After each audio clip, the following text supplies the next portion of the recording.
Tag TV brings you daily news bulletin from India. Breaking news and views from India.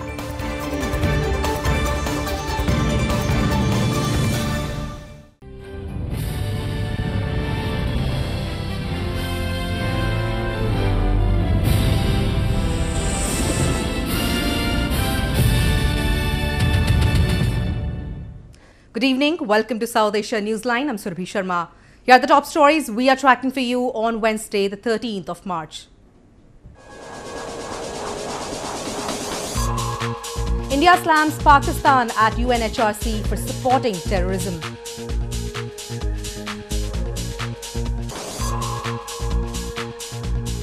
US and Taliban talks in Doha end with agreement in draft.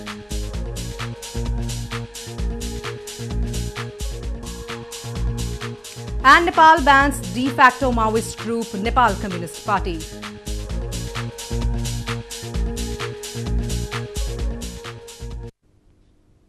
And now for all the details. India on Tuesday raised the issue of Pakistan-sponsored terrorism and gross human rights violation by Pakistan during the 40th session of United Nations Human Rights Council in Geneva. Indian diplomat Mini Devi Kumam hit out at Pakistan for providing safe haven to terror groups such as Jaish-e-Mohammed, which claimed a deadly attack on a paramilitary convoy in India's Jammu and Kashmir last month. India on Tuesday raised the issue of Pakistan-sponsored terrorism and gross human rights violations by Pakistan while exercising its right of reply during the 40th session of UN Human Rights Council in Geneva. Indian diplomat Mini Devi Kumam contended that Pakistan's continued support to cross-border terrorism is the main challenge to protecting the human rights of citizens in Jammu and Kashmir, which is an integral part of India. Pakistan's continued support to cross-border terrorism is the main challenge to protecting the human rights of our citizens in the Indian state of Jammu and Kashmir. The confirmation of using UN-proscribed terror organizations, Jaish-e-Mohammed, as an instrument of state policy by Pakistani military and political leadership is already in public domain. The Indian diplomat hit out at Pakistan for providing safe havens to terrorists such as Masood Azhar, the chief of Jaish-e-Mohammed terror group and founder of Lashkar-e-Taiba, Hafiz Saeed, who is also a UN-designated terrorist. The Pakistan-based Jaish-e-Mohammed or JEM terror group claimed responsibility for a suicide bomb attack which killed at least 40 Indian security personnel in India's Jammu and Kashmir province on February 14th. Meanwhile, Kashmiri activists and intellectuals also strongly criticized Pakistan on Tuesday at the UNHRC session in Geneva and blamed that Islamabad has become a broker to China as it is negotiating the sale of Gilgit-Baltistan to Beijing. They highlighted that Pakistan's attempt to change the status of the illegally occupied Gilgit-Baltistan have increased exponentially as the region is vital for the construction of China-Pakistan economic corridor.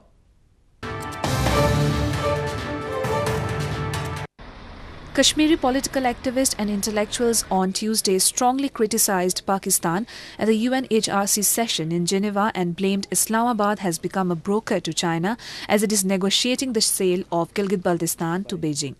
The activists lambasted Pakistan for changing the demography of the territories under its illegal occupation through construction of the so-called developmental projects.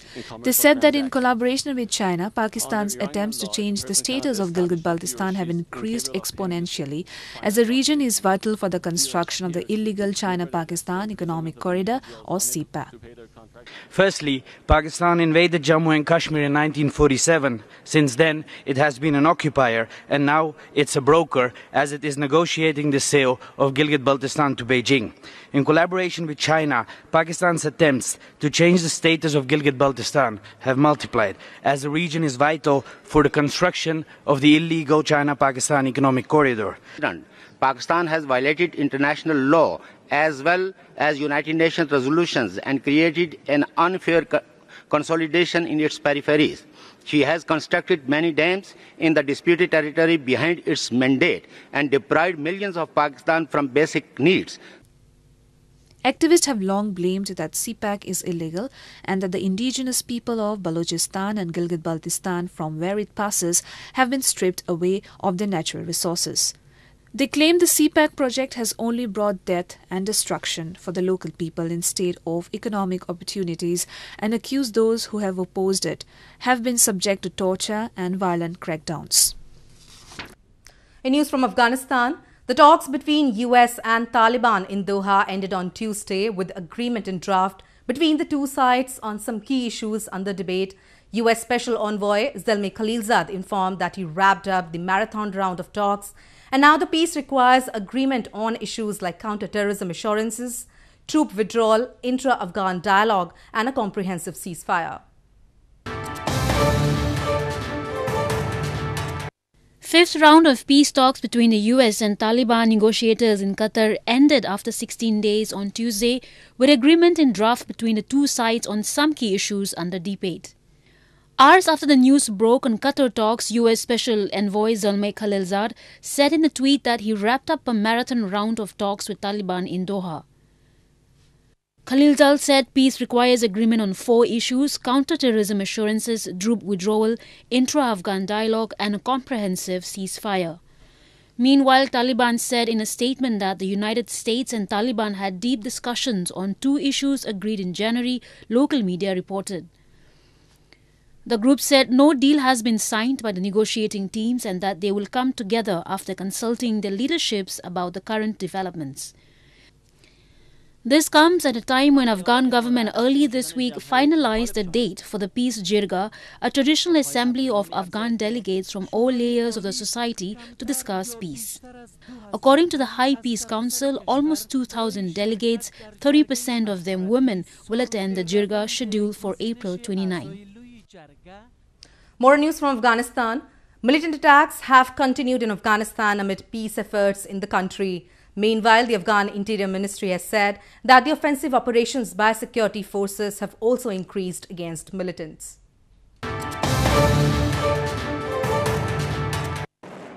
Militant attacks have dramatically increased in different parts of Afghanistan as the new fighting season arrives in the country, reports suggest. However, the Afghan Interior Ministry said the offensive operations by security forces have also increased against militants. This comes at a time when there has been an increase in peace efforts by the Afghan government as well as US negotiators. در این اواخر نیروی امنیتی در مساعی مشترک با نیروی دفاعی و هوایی کشور علیه دشمنان مردم افغانستان حملات تهاجمی و تعارضی را به 100% افزایش داده. The recent among the major attacks was Taliban's attack on an Afghan military base in Helmand province, which killed at least 25 security personnel. The incident was followed by other deadly attacks in Samangan and Badghis provinces during the last 2 weeks. In news from Nepal, the Nepal government on Tuesday branded the Netra Bikram Chand-led Nepal Communist Party as a criminal group and banned its activities. The banned party has been blamed of extortion, vandalizing public and private properties, and for bomb explosions around the country.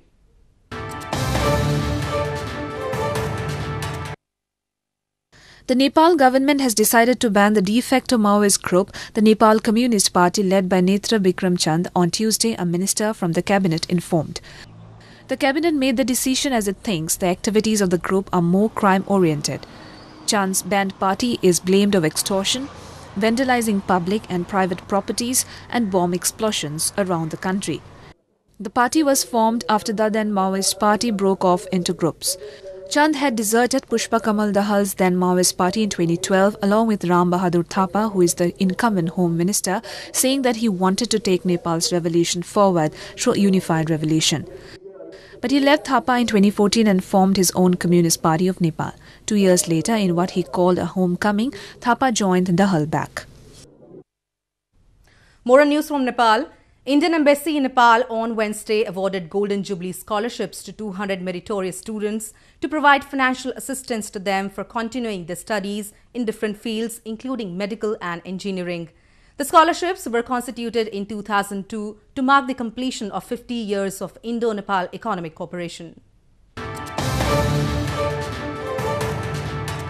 Indian Embassy in Nepal on Wednesday awarded scholarships to 200 meritorious students to mark the celebrations of Golden Jubilee Scholarship Day in Nepal's capital Kathmandu city. The Golden Jubilee scholarships are offered to undergraduate students to provide them financial assistance for continuing their studies in different fields, including medical and engineering. The scholarships are part of India's efforts to support human resources development in Nepal for the overall socio-economic development of the country. The scholarship incentivizes you. It gives you a feeling that you have achieved something. It gives you a feeling that you are on the way to get something done. It's not the 3,000, 4,000 rupees a month. It helps, that's useful. It's particularly useful for students who come from disadvantaged background. The Golden Jubilee scholarships were constituted by the Indian government in 2002 to mark the completion of 50 years of Indo-Nepal economic cooperation. During its first period, only 50 students were awarded with the scholarships, but now the number has been increased to 200. A Rangoli competition was organized on Tuesday in India's southern Andhra Pradesh province to create awareness among the voters about their responsibility towards casting their votes. India will hold a general election in 7 stages starting from April 11th in what will be the world's biggest democratic exercise.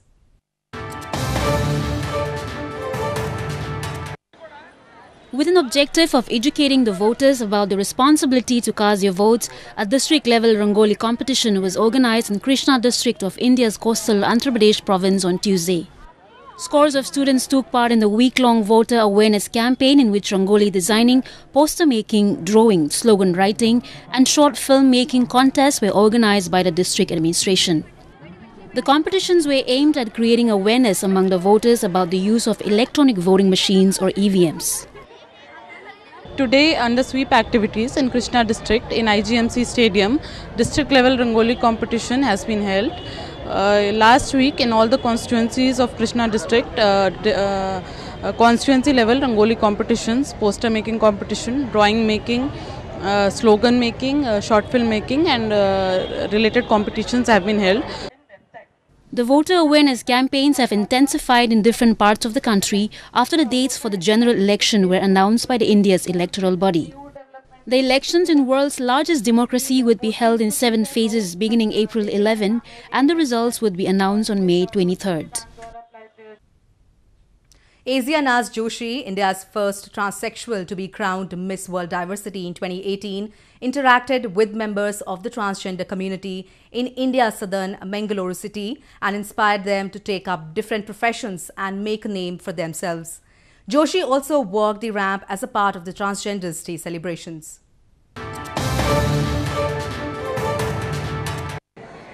India's first transsexual crowned as Miss World Diversity in 2018, Asia Naz Joshi on Tuesday interacted with members of the transgender community in India's southern Mangalore city and inspired them to take up different professions and make a name for themselves. Joshi was seen walking the ramp and posing with the members of the transgender community as part of the Transgenders Day celebrations organized by a local charitable trust in the city.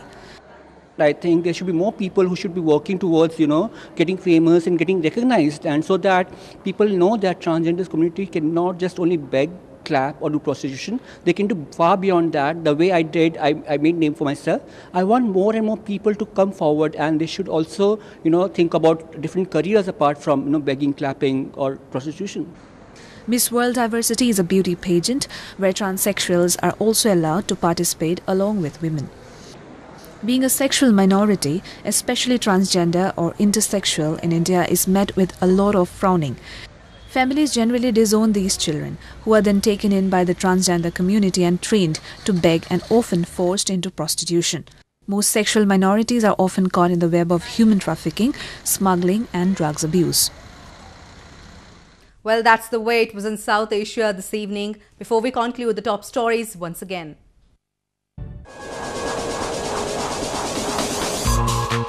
India slams Pakistan at UNHRC for supporting terrorism.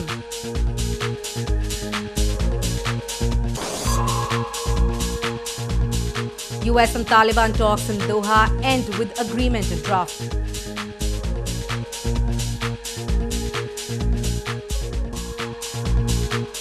And Nepal bans de facto Maoist group Nepal Communist Party.